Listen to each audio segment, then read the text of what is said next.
Hello friends, मैं राधे स्वागत करता हूं आपके अपने YouTube channel new academy official में। उम्मीद करते हैं आप लोग अच्छे होंगे और अपनी पढ़ाई को बेटर ढंग से कर रहे होंगे। फ्रेंड्स, आज का टॉपिक है बहुत ही इम्पोर्टेंट है। जो गलतियां आप लोग करते हैं वो गलतियां ना होंगी नहीं होंगी। आज की क्लास लेने के बाद आपको क्या है, बहुत इंपॉर्टेंट क्वेश्चन है जो है आपके एग्जाम में 5 क्वेश्चन आते हैं। आप लोग जो है लगभग 2 ही 3 क्वेश्चन सही कर पाते होंगे। आज के इस वीडियो के बाद जो है आपका सारे क्वेश्चन जो है गद्यांश से आपके सभी के क्वेश्चन जो है सही होंगे। तो जो बातें बताएंगे आप लोग इनको ध्यान दीजिएगा। जिस तरीके से बताएंगे चीजों को आप लोग इस तरीके से नोट डाउन कर लीजिएगा। और बात को जब गद्यांश को करना तो बातों को ध्यान में रखते हुए जो है गद्यांश को हल करेंगे तो आपका गद्यांश कभी नहीं गलत होगा। तो आइए शुरू करते हैं। अपठित गद्यांश 5 अंक के आपके एग्जाम में आएंगे। कितने अंक के आएंगे? 5 अंक के आएंगे। ठीक है, अब ये बातें क्या है जो आपको ध्यान रखना है गद्यांश को करते समय। देखिए, पहला क्या है, गद्यांश को छोड़कर सबसे पहले प्रश्न को पढ़ना चाहिए। गद्यांश को छोड़ करके सबसे पहले प्रश्न को पढ़ना चाहिए। क्यों? क्योंकि जब आप गद्यांश को पढ़ते, जब प्रश्न पहले आपको पता रहेगा, मतलब हम पूछ लें आपका नाम क्या है, ठीक, तो जब गद्यांश पढ़ेंगे, जब आपका नाम जहां आ जाए गद्यांश पढ़ते समय, आपका नाम क्या है, जो है सौरभ शुक्ला जी है। ठीक है, इस तरीके से हम कहते हैं सौरभ शुक्ला जी हैं, एक लखीमपुर से हैं, तो सौरभ शुक्ला जी है। जब आप गद्यांश को पढ़ते रहेंगे, हाँ इस आपका नाम क्या है, सौरभ शुक्ला है। इसीलिए जब तुरंत आपका जो है आंसर मिल जाएगा तो उस आंसर को अंडरलाइन कर देंगे। तो पहला हो गया, गद्यांश को सबसे पहले जो है गद्यांश को छोड़कर सबसे पहले प्रश्न को पढ़ना चाहिए। क्लियर हो गया। उसके बाद क्या है, गद्यांश को पढ़ना चाहिए। ठीक है, उसके बाद क्या है, गद्यांश को पढ़ना चाहिए। इसके बाद गद्यांश में पढ़ी हुई बातों, गद्यांश में पढ़ी हुई बातों को हमेशा सत्य मानना है। गद्यांश में जो पढ़ी हुई बातें हैं उनको हमेशा सत्य मानना है। जैसे हमने कथन और निष्कर्ष में बताया है। कथन क्या होता है, 100% सत्य होता है। कथन को सत्य मानते हुए आंसर दिया जाता है। इसी तरीके से यहाँ गद्यांश में पढ़ी हुई बातों को हमेशा सत्य मानना चाहिए कि भले ही जो है आपके दैनिक जीवन में वो गलत क्यों ना हो, लेकिन आपको क्या मानना है, आपको सत्य मानना है। ठीक है, पहले प्रश्न का उत्तर जो है पहले या दूसरे लाइन में मिलता है। सामान्यता जो है पहले प्रश्न का उत्तर जो है पहले या दूसरे लाइन में आपको देखने को मिलेगा।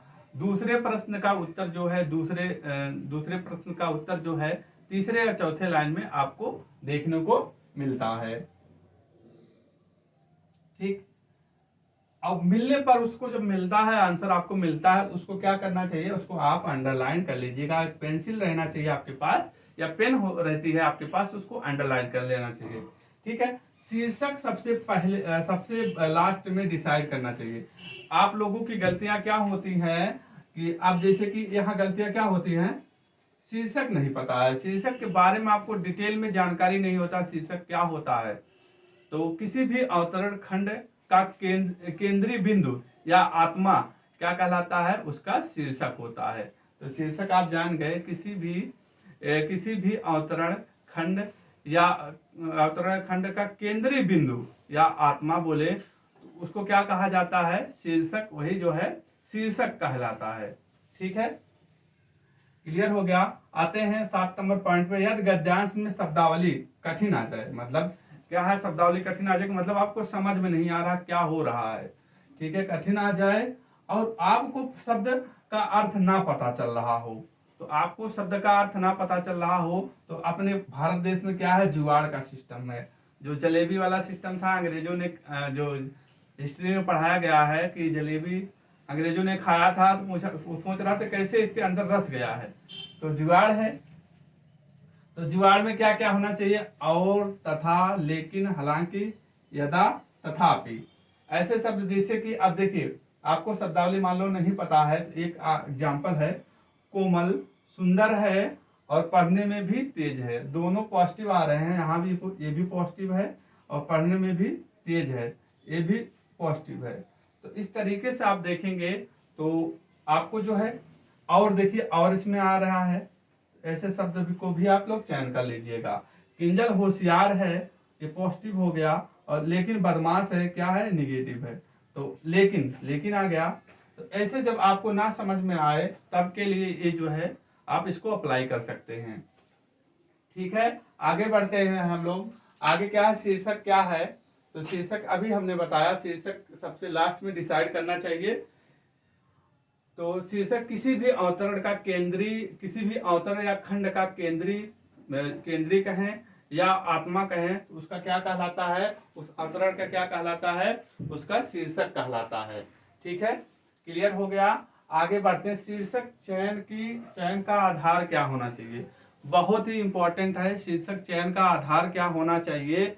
सबसे पहले पॉइंट आपको याद रखना, ध्यान देना है कि शीर्षक को करते समय, शीर्षक का चयन करते समय आपको अवतरण या खंड को कई बार पढ़ना चाहिए और ध्यान लगाकर पढ़ना चाहिए, और उसके मर्म को, उसके आत्मा को, उसके केंद्रीय बिंदु को जो है आपको समझना चाहिए। ठीक है, वही सारी चीजें यहाँ हमने लिखा है। तो आप देख रहे हैं, सर्वप्रथम अवतरण खंड को कई बार पढ़ना चाहिए। पढ़ते समय अवतरण में निहित आत्मा की खोज करना चाहिए, या उसका केंद्रीय बिंदु क्या है उसकी जो है उसको अंडरलाइन करना चाहिए, उस पर विचार करना चाहिए। कब ये संभव होगा, जब आप दिमाग से अच्छे तरीके से अवतरण खंड को या गद्यांश को अच्छे तरीके से आप लोग रीड करेंगे। शीर्षक सकारात्मक बिंदुओं वाला होना चाहिए। शीर्षक क्या होता है, शीर्षक जो है हमेशा सकारात्मक बिंदुओं वाला ही होता है, होना चाहिए। शीर्षक उचित वही होता है जिसका प्रभाव अवतरण पर शाश्वत विद्यमान रहता है। ठीक है, अब 5 नंबर का पॉइंट आपको ध्यान देना है। शीर्षक बड़ा नहीं होना चाहिए या अधिकतम 5 शब्दों का होना चाहिए। शीर्षक क्या नहीं होना चाहिए, शीर्षक जो है बड़ा नहीं होना चाहिए। अधिकतम कितनों अंकों का होना चाहिए, तो अधिकतम आप बताएंगे 5 अंकों का होना चाहिए। ठीक है, 5 अंकों का, 5 शब्दों तक होना चाहिए। 6 नंबर पे देखते हैं, शीर्षक अवधारणात्मक होना चाहिए। ठीक, 7 नंबर पॉइंट है, शीर्षक चयन के दौरान एक या एक से अधिक सार्थक शीर्षक प्राप्त होने पर उन्हें जो है अथवा करके लिखा जा सकता है। ठीक है, तो ये है, आपको शीर्षक में ध्यान देना है कि शीर्षक जो है क्या होता है। शीर्षक जो है किसी अवतरण खंड का केंद्रीय जो है, केंद्रीय कहें या आत्मा कहें, वही बिंदु जो होता है क्या कहलाता है, शीर्षक कहलाता है। शीर्षक चयन की प्रक्रिया में हम लोगों ने इतने पॉइंट को आप ध्यान रखेंगे तो आपका गलत नहीं होगा। अब आपको क्या करना है, इतने आपको हो गया है। अब आप प्रीवियस ईयर जो है आप रीड करेंगे। प्रीवियस ईयर जो है आपके पास पेपर होगा गद्यांश का, 4-5 गद्यांश लगाते हैं, इसके बाद आपका जो है गलत नहीं होगा। आपको गद्यांश का क्या होता है, आप लोग अभी तक जो है गद्यांश को हल नहीं किए होंगे, लगभग लोग जो है गद्यांश को हल नहीं किए होंगे। तो आज क्लास इसको लीजिएगा, नोट्स बनाइएगा, इसके बाद 3 से 4 बार जो है, 3 या 4 जो है, मान लीजिए 1 या 2 गद्यांश आप हल करिए। लगभग जो है आपकी जो बुकें बताई गई उसमें गद्यांश दिया गया है, अच्छे तरीके से उसको आप लगाते हैं, 2-3 लगाते हैं, तो 5 के 5 क्वेश्चन जो है, मेरा विश्वास है कि आपका इस टॉपिक से 5 के 5 क्वेश्चन जो है आपके एग्जाम में आएंगे, 5 के 5 सही होंगे। ठीक है, प्रीवियस ईयर लगाइएगा, बातों को ध्यान में रखते हुए। ठीक है, तो आज क्लास यही रखते हैं, मिलते हैं कल एक और बेहतर क्लास में। तब तक के लिए अपना ख्याल रखना, अपने माता पिता का ख्याल रखना। जय हिंद, जय भारत, जय हिंद, जय भारत, वंदे मातरम।